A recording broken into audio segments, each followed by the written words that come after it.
அனைவருக்கும் வணக்கம். கற்றோருக்கு போராடலாம் சிறப்புன்ற மாதிரி நாம் நமது பாரத பிரதமர் எங்கே போனாலும் அவருக்கு பெரிய ஒரு தனி வரவேற்பு மரியாதை எல்லா இடத்துலையுமே உண்டு. இப்படி சொல்கிற விதமாக தான் இப்போதைக்கு ஒரு வெளிநாட்டு பயணம் ஒரு பயணம் மேற்கொண்டார். எத்தோப்பியா நாடு. ஆமாம், எத்தோப்பியா நாடு. அந்த நாட்டு இளவரசர்கள், அந்த நாட்டு மக்கள்கள் அவரை கவர்ந்த விதம் ரொம்ப ஆச்சரியப்படுத்துச்சு. என்னடா நம்மளுடைய ஒரு பாரத பிரதமரை, ஒரு உலகத் தலைவரை இந்தளவுக்கு வரவேற்காளே அப்படின்னா, சொல்லப்போனால் அந்த நாட்டிலேருந்து யாரும் போனால் கூட அந்தளவுக்கு வரவேற்பாளா என்னன்னு தெரியாது. இங்கே இருந்து நம்ம நாட்டிலேருந்து நம்ம பாரத பிரதமருக்கு இல்லை வேறு நாட்டிலேருந்து போகிறாங்களே அதெல்லாம் எனக்கு தெரியாது. ஆனால் மனசுக்குள்ளே ஒரு கேள்வி வரும்ல, இதே இது மற்ற யாரும் இந்த மாதிரி போனாங்கன்னா, ஒரு பிரதமர் யாரும் போனாங்கன்னா, இல்லை ஒரு சக மனிதர்கள் இல்லை வேறு யாரும் போனாங்கன்னா அந்த மாதிரி வரவேற்பு கொடுப்பாங்களா அப்படின்ற ஒரு யோசனை வந்தது. ஆனால் நம்ம பாரத பிரதமர் நரேந்திர மோடிஜி அவர்களுக்கு அந்த அளவுக்கு ஒரு வரவேற்பு கொடுப்பாங்கன்னு எதிர்பார்க்கவே இல்லை. அந்த நாட்டு மக்கள், அந்த ஃப்ளைட்டு லேண்டாகி இறங்கினோன்னா அந்த நாட்டு மக்கள் கொடுத்த வரவேற்பு ரொம்பவும் மனசுக்கு ரொம்ப ஒரு இன்ப அதிர்ச்சியாக இருந்துச்சு. அதான் போகிற இடம் பூரா சிறப்பு. ஆனால் இங்கே நம்ம தான் சொல்லிக்கிட்டு இருக்கோம், அவர் மோடி சும்மா ஃப்ளைட்டில் ஊராக சுற்றிக்கிட்டு இருக்காப்புலப்பா, அங்கிட்டும் அவர் என்ன வேலை பார்க்குறாரு அப்படின்னு நம்ம சொல்கிறோம். ஆனால் அவர் பொழுதன்னைக்கும் உழைக்கிறார். மனுஷன் பொழுதன்னைக்கும் உழைக்கிறார். நம்ம நாட்டை எப்படி அடுத்த முறைக்கு நம்ம இன்னும் பொருளாதாரத்தில் என்னென்ன கொண்டுக்கிட்டு வரணும், மேலே என்னென்ன பண்ணணும், நம்ம நாடு அடுத்த ஆள்கிட்ட போய் இனிமேல் எந்த ஒரு நாட்டிலையும் கையேந்தி நிற்கிற நிலைமை வரக்கூடாது, நம்ம இனிமேல் இப்படி தான் பண்ணணும் அப்படின்ற நிலைமைக்கு உழைக்கிறார் மனுஷன். தூங்குவாரா என்னன்றது எனக்கு தெரியவே இல்லை. எந்த நேரம் இந்த அப்போட சமீபத்தில் ஒரு நியூஸ் பார்த்தேன். ஃப்ரான்ஸ் போனார், அங்கேருந்து அப்படியே அங்கேயே சுற்றிட்டு கடைசியில் டெல்லியில் ஒரு மீட்டிங் நடக்குது, அங்கே வந்தார், திரும்ப கிளம்பி போயிட்டார். அப்படின்னா எப்படி தான் அந்த ஃப்ளைட்டில் போகிற டயத்துலையும் தூங்குறாப்புலையா, இல்லை எப்படி தான் யோசிப்பாப்புல எனக்கு தெரில. ஒரு நாட்டுக்காக இப்படியா அவரை அர்ப்பணிச்சுக்கிட்டு, அவரை பற்றி நம்ம இந்தியாவில் பல அவதூறுகள் வருது. ஓகே, இப்போ பிடிச்சவங்க 4 பேர் பேசுவாங்க, பிடிக்காதவங்க 40 பேர் பேசுவாங்க, அதை பற்றிலாம் நமக்கு தேவையில்லை. ஆனால் அவருடைய அந்த வேகம், ஒவ்வொரு நாடாக ஒவ்வொரு நாடாக போனாலும் என்ன சும்மா சுற்றி பார்த்துட்டு வரப்பில் நம்ம நாட்டுக்கு அங்கே என்ன வாங்கலாம், நம்மகிட்டேருந்து நம்ம அங்கே என்ன கொடுக்கலாம், பொருளாதாரத்தை எப்படி விரிவுபடுத்தலாம், அந்த நாட்டுக்கு நமக்கு என்னென்ன வர்த்தக மூலியமாக நம்ம என்னென்ன வச்சுக்கலாம், அதை எல்லாம் பார்த்து எல்லாம் பண்ணாமல் வரமாட்டாப்புல. இன்றைக்கி ஒரு உலக நாடு வியக்குது நம்ம இந்தியாவை பார்த்து. உலக நாடு வியக்குது நம்ம பாரத பிரதமர் நரேந்திர மோடிஜி வந்ததுலேருந்து. நம்ம பாரத நாடே வியந்து போயிருக்கு. எனக்கு தெரிஞ்சு பர்சனலாக என்கிட்ட சில மனிதர்கள் கேட்டேன், உங்களால் தானே பாரத பிரதமர் இந்தியா தானே நரேந்திர மோடி நம்பர் 1 கண்ட்ரியே எல்லாம் சில பேர் சொல்லுவாங்க, இந்தியா ஒரு நாடு இப்போ உலக தரத்துக்கு போய்கிட்டு இருக்கு பார்த்தியா அப்படின்னு. அதை கேட்கையில் கண்டிப்பாக ஒரு இந்தியனா, ஒரு தமிழனா மனசுக்குள்ளே ஒரு சந்தோஷம் வரும். கண்டிப்பாக எப்படி ஒரு அடுத்த நாட்டு மக்கள் நம்மக்கிட்ட கேட்கையில் அது எப்படி, இதே நம்ம நாட்டில் போய் கேட்டால் சொல்ல மாட்டாங்க. ஏன் அது எப்படின்னா, அதுக்கு ஒரு பழமொழியோ கூட இருக்குது. இந்த நம்ம வீட்டில் சுடுற முக்குலி நமக்கு பிடிக்காதான். நம்ம அம்மா நமக்கு முக்குலியாக அவிச்சு கொடுக்குமா, அது சுட்டு கொடுக்குமா, இந்தாப்பா தின்னுப்பான்னு. ஆனால் பக்கத்து வீட்லேயும் முக்குலி சுடுவாங்க. அந்த வாசனை நமக்கு பக்கத்து வீட்டுக்கு திங்கிறதுக்கு போவோம். நம்ம வீட்லேயும் அதே நம்ம அம்மா சுட்டு கொடுக்குது. அது மனிதனுடைய இயல்பு, அந்த ரசனை. அது மாதிரி நம்ம நாட்டு பிரதமர் எப்படி நம்ம நாட்டு மக்களுக்காக உழைக்கிறாரு, என்ன பண்ணுறாரு நம்ம சொல்ல தெரியாது. நம்ம அடுத்த நாடு அந்த நாடப்பார் இந்த நாடப்பாருன்னு தான் நம்ம வியக்க வைப்போம், பார்த்துக்கிட்டே இருப்போம். அதை பார்த்தியா எப்படி போய்கிட்டு இருக்கு அப்படின்னு. உண்மைதான், நம்மளோட இன்னும் சிறப்பாக என்ன நாடுக்குள்ளே அங்கங்கே போய்கிட்டே இருக்குது. 2050க்குள்ளதெல்லாம் இப்போவே 2050 எப்படி இருக்கணும் அப்படின்ற அளவுக்குலாம் போய்கிட்டு இருக்கு. கண்டிப்பாக அதே மாதிரி நம்ம நாடும் போய்கிட்டு இருக்கு, அதையும் சேர்த்து சொல்லணும். இன்றைக்கி உலக அளவில் எனக்கு தெரிஞ்ச உலகத்தில் மொத்தம் எத்தனை நாடு இருக்குன்னு தெரியாது, ஒரு 196 நாடுகள். அதில் எல்லாத்தையும் தாண்டி இன்றைக்கி ஒரு 4வது இடத்துக்கு வந்திருக்குன்னா எத்தனை பெரிய ஒரு விஷயம். அதுவும் இப்போ அந்த மோடிஜி கடந்த 10 வருஷமாக பிரதமராக கப்பலில் போகும்போது 3ஆம் முறையாக அரியணை ஏறி போய்கிட்டு இருக்கு. எவ்வளோ ஒரு சாதனை சொல்லுங்கள். இதெல்லாம் நம்ம எப்படி நம்ம கண்டு வியக்கிறதுன்னு எனக்கு தெரில. அண்ணன் அவரை மோடிஜியை பார்க்குறத அண்ணன் அண்ணாமலை சொல்லுவாப்புல, ஒரு மாநாட்டில் ஒரு கூட்டத்தில் சொல்லுவாப்புல, மோடிஜியை நான் பார்க்குறது வந்து வருஷத்தில் ஒரு பூ முளைக்கும்ல, அந்த மாதிரி தான் நான் ஒரு தடவை அந்த மாதிரி முளைக்கிற பூவாக தான் நான் அவரை பார்க்கிறேன். அந்த மனிதரை போல் இன்னொரு தடவை எப்படி வர முடியும்? அது மாதிரி ஆகச்சிறந்த மனிதன். நாடு நாடு அவருக்கு தேவை, நாடு நாடு நாடு நாடு, அவ்வளவுதான், வேறு ஒன்றும் இல்லை. நாட்டு மக்கள் தான் என் மக்கள், வேறு ஒன்றும் இல்லை. கண்டிப்பாக ஒரு நாளாவது, ஒரு தடவையாவது என் ஆயுசு வாழ்நாள் முடிகிறதுக்குள்ள ஒரு நாளாவது அந்த உலகத் தலைவரோடு உட்கார்ந்து போய் நான் ஒரு புகைப்படமாவது எடுக்கணும். எனக்கு ரொம்ப பிடிக்கும் அந்த மோடிஜியை, நமது பாரத பிரதமர். அவரை பற்றி 1000 விமர்சனங்கள் வரட்டும், அதெல்லாம் இல்லை, எனக்கு பிடிக்கும் அவரை. இன்றைக்கி உலக நாடுகள் வியக்கிற அளவுக்கு நம்மளை கொண்டு போய் வச்சுருக்காங்க. இன்றைக்கி இந்தியனா சலீவ் அப்படின்ற அளவுக்கு வியக்கிற அளவுக்கு கொண்டு போய் வச்சுருக்காருன்னா என்ன காரணம்? அவர் இப்போ அவர் வந்து உலகத்தில் எல்லாம் பார்த்து நம்ம நாட்டுக்கு பார்த்து பண்ணுறதுனால நம்மளுடைய மதிப்பும் உயருது. நீ இந்தியனா, ஓகே, நல்லா பண்ணுறேன், நல்லா அவங்க நாடு நல்லா ஒரு முன்னேற்ற பாதையில் போய்கிட்டு இருக்கு அப்படின்ற மாதிரி இருக்குது.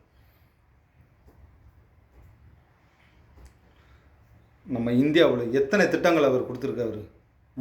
ஒவ்வொரு திட்டங்களும் நம்ம அவர் கொடுத்துக்கிட்டு இருக்காரு. ஆனால் நம்ம அதை செயல்படுத்துகிறோமா?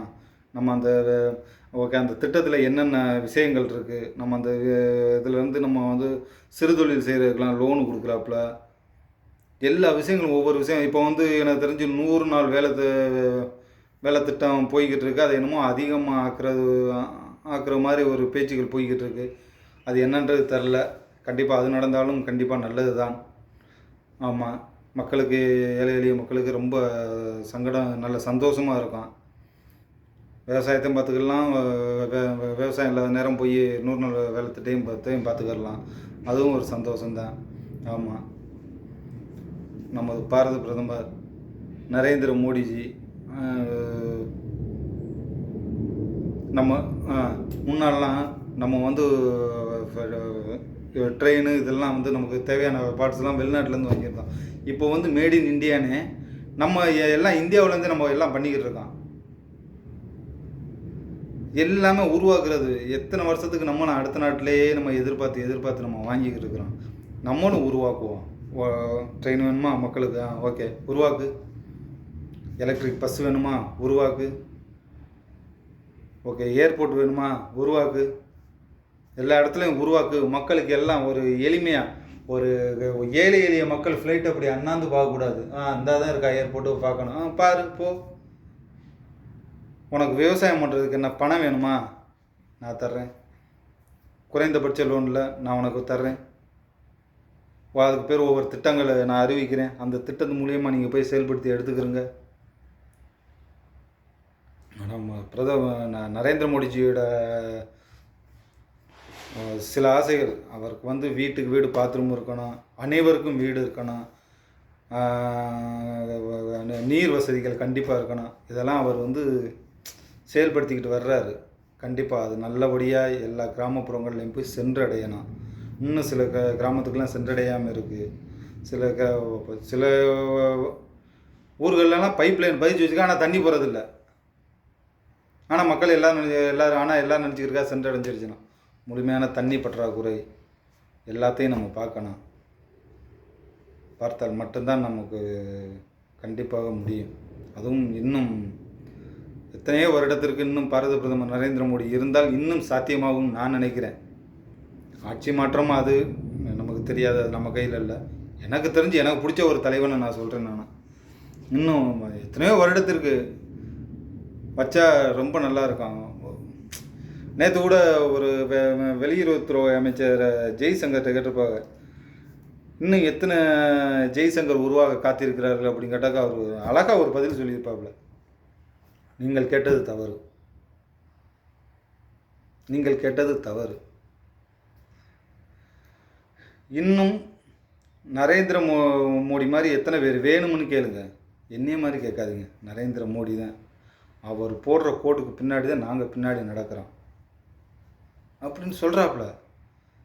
அதெல்லாம் எப்படிப்பட்ட ஒரு வார்த்தை! ஒரு வெளியுறவு அமைச்சர் ஒவ்வொரு இடத்துலேருந்து நமக்கு மார்க்கெட்டிங்கு பிடிச்சி ஆள்லாம் எல்லாம் ஒவ்வொரு நாடாக போய் பேசி நாட்டு பிரச்சனைகளை தீர்வுன்ற ஒரு மனுஷன் அவர் சொல்கிறாருன்னா, அப்போனா அவருக்கு மேலே அவர் இப்படி இருப்பாப்புல. நம்மளுடைய பாரத பிரதமர் ஒரு கம்பீரமாக இந்த வயசில் ஏன் இந்த அண்ணாமலை என்ன சொல்லாப்புல, ஏன் அண்ணாமலை சொல்கிறேன் பார்க்குறீங்களா? பாரத பிரதமர் நரேந்திர மோடியையும் அண்ணன் அண்ணாமலை அவர்களையும் எனக்கு ரொம்ப பிடிக்கும். எனக்கு ரொம்ப ரொம்ப பிடிக்கும். என் குடும்பத்தில் ஒரு ஆள் மாதிரி எனக்கு ரொம்ப ரொம்ப பிடிக்கும். அவர்களுடைய பேச்சு, ஆற்றல் எல்லாமே ரொம்ப பிடிக்கும். அண்ணாமலை அண்ணனுக்கு அடுத்த ஒரு வீடியோ போடுவான். இந்த வீடியோவில் பாரத பிரதமர் நரேந்திர மோடிஜியை மட்டும் பார்ப்போம்.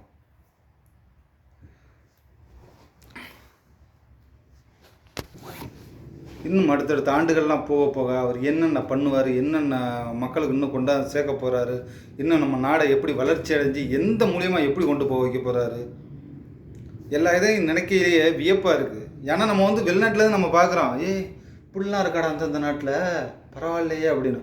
அப்படின்னு அண்ணாந்து பார்க்குற கொண்டு நம்ம இந்தியாவில் கொண்டா வைக்கிறாரு. இந்தியாவிலையும் இருக்குது, நீ பாரு. மாநிலத்துக்கும் கொண்டாந்து வைக்கிறேன் பாரு. எத்தனை பெரிய ஒரு மனுஷங்க அவர், ஒரு மகான். தனக்கான ஒரு இடம் வாங்காமல், ஒரு சொத்து சேர்க்காமல் மனுஷனுக்காக எத்தனை பெரிய ஒரு மனிதர் அவர். ஆனால் நாம் இங்கே பிடிச்சி திட்டிக்கிட்டு இருக்கோம், விரட்டி விடுறோம், அவரை திட்டுறோம். ஆனால் எதுக்கு கலங்குறது இல்லையே? அவர் தான் சொல்கிறாரு, யார் என்ன கேட்டாலும் என்னை யார் வேணாலும் என்ன வேணாலும் தூற்றிக்கொள், காற்றுல பறக்கிற பேப்பர் மாதிரி எல்லாத்தையும் தூக்கி போட்டு நான் போய்க்கிறப்ப எனக்கு தேவை மக்களுக்காக மட்டும்தான் நான் உழைப்பேன், வேறு யாருக்கும் இல்லை. எனக்கு வந்து மக்கள் மக்கள் மக்கள் அவ்வளவுதான். இதுக்கு மேலே நமக்கு என்ன வேணும்? அப்படிப்பட்ட ஒரு மகானை நம்ம என்னைக்கு பார்க்க போகிறோம்? பார்க்கணும் கண்டிப்பாக. அவர் ஒரு விஸ்வகுரு கர்மயோகியை கண்டிப்பாக ஒரு நாள் பார்க்கணும். அண்ணாமலை சொன்ன மாதிரி தான், காலையில் 4 மணிக்கு எழுந்திரிச்சு அந்த பிரம்ம முகூர்த்தத்தில் எழுந்திரிச்சு அந்த யோகா பண்ணிவிட்டு மக்களுக்காக காலையில் 5 மணிக்கு எழுந்திரிச்சு அந்த புத்தகத்தை ஓப்பன் பண்ணி என்னென்ன இன்றைக்கி பண்ணணுன்றதை இது பண்ணி கையெழுத்து போட்டு நாட்டு மக்களுக்காக அவர் அர்ப்பணிக்கிறாருன்னா, அவர் எந்த ஒரு வயசுலையும் இந்த அளவுக்கு விழுந்து ஓடுறாப்புலனா அது எத்தனை பெரிய ஒரு மனிதர்.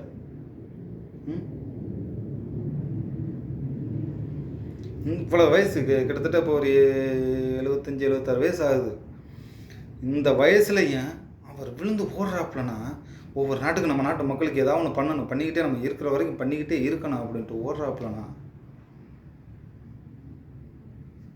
எப்படி இந்த வயசுலேயும் அவருக்கு சாத்தியம்ன்றது தான் எனக்கு தெரில.